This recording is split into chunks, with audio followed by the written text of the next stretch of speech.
पिंडज प्रवारूढ़ा चंडिकोपास्त्र केयुता प्रसादं तनुते महायं चंद्रघंटेति विश्रुता। जय माता दी, जय Shri Krishna everyone, welcome back to my channel. Friends, Navratri का तीसरा दिन है। आज चंद्रघंटा का दिन है। आज माता चंद्रघंटा की पूजा की जाती है। माँ दुर्गा की तीसरी शक्ति का नाम चंद्रघंटा है। नवरात्रि उपासना में तीसरे दिन इन्हीं के विग्रह का पूजन और आराधना की जाती है। इनका ये स्वरूप परम शांतिदायक और कल्याणकारी है। इनके मस्तक में घंटे के आकार का अर्धचंद्र है। इसी कारण से इसे चंद्रघंटा देवी कहा जाता है। इनके शरीर का रंग स्वर्ण के समान चमकीला है। इनके 10 हाथ हैं। इनके 10 हाथों में खड्ग आदि शस्त्र तथा बाण आदि अस्त्र विभूषित हैं। इनका वाहन सिंह है। इनकी मुद्रा युद्ध के लिए उद्यत रहने वाली होती है। इनके घंटे की सी भयानक चंड ध्वनि से अल्पाचारी दानव दैत्य राक्षस सदैव प्रकंपित रहते हैं। नवरात्र की दुर्गा उपासना में तीसरे दिन की पूजा का अत्यधिक महत्व है।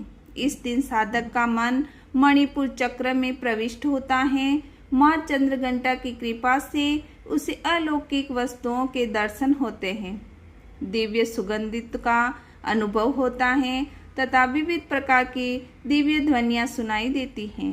ये क्षण साधक के लिए अत्यंत सावधान रहने के होते हैं।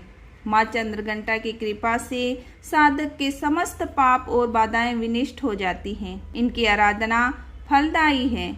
इनकी मुद्रा सदैव युद्ध के लिए अभिमुख रहने की होती है। अतः भक्तों के कष्ट का निवारण ये अत्यंत शीघ्र कर देती है। इनका वाहन सिंह है। अतः इनका उपासक सिंह की तरह पराक्रमी और निर्भर हो जाता है। इनके घंटे की ध्वनि सदा अपने भक्तों की प्रेत बाधाओं से रक्षा करती है तथा इनका ध्यान करते ही शरणागत की रक्षा के लिए इस घंटे की ध्वनि निम्नादित हो उठती है। दुष्टों का दमन और विनाश करने में सदैव तत्पर रहने के बाद भी इनका स्वरूप दर्शक और आराधक के लिए अत्यंत सौम्यता एवं शांति से परिपूर्ण रहता है।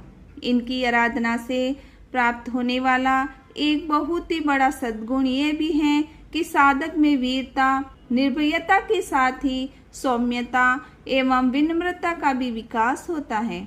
उनके मुख, नेत्र तथा संपूर्ण काया में कांति गुण की वृद्धि होती है।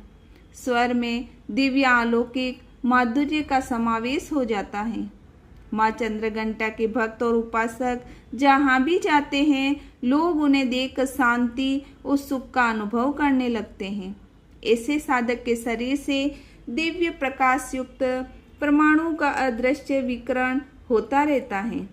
ये दिव्य क्रिया साधारण चक्षुओं से दिखाई नहीं देती है, किंतु साधक और उसके संपर्क में आने वाले लोग इस बात का अनुभव भली भांति करते रहते हैं। हमें चाहिए कि अपने मन, वचन, कर्म एवं काया को विहित विधि विधान के अनुसार पूर्णतः परिशुद्ध एवं पवित्र करके माँ चंद्रघंटा के शरणागत होकर उनकी उपासना आराधना में तत्पर हो जाएं।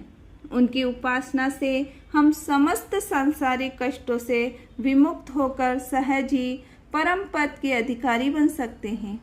हमें निरंतर उनके पवित्र विग्रह को ध्यान में रखते हुए साधना की ओर अग्रसर होने का प्रयत्न करना चाहिए। उनका ध्यान हमारे इहलोक और परलोक दोनों के लिए परम कल्याणकारी और सद्गति को देने वाला है। तो फ्रेंड्स, तीसरी नवरात्रि में चंद्रघंटा की पूजा की जाती है। आप भी अपने मन, वचन, कर्म से चंद्रघंटा माँ की पूजा करें और आराधना करें और ये कथा आप जरूर सुने।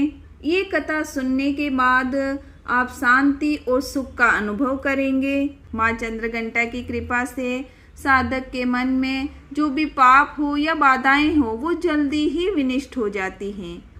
आप इस नवरात्रि पर माता चंद्रघंटा की कृपा जरूर प्राप्त करें। फ्रेंड्स, मेरी दी गई ये कथा आपको अच्छी लगी हो तो वीडियो को लाइक करें और चैनल को सब्सक्राइब करें और वीडियो को प्लीज़ शेयर करें।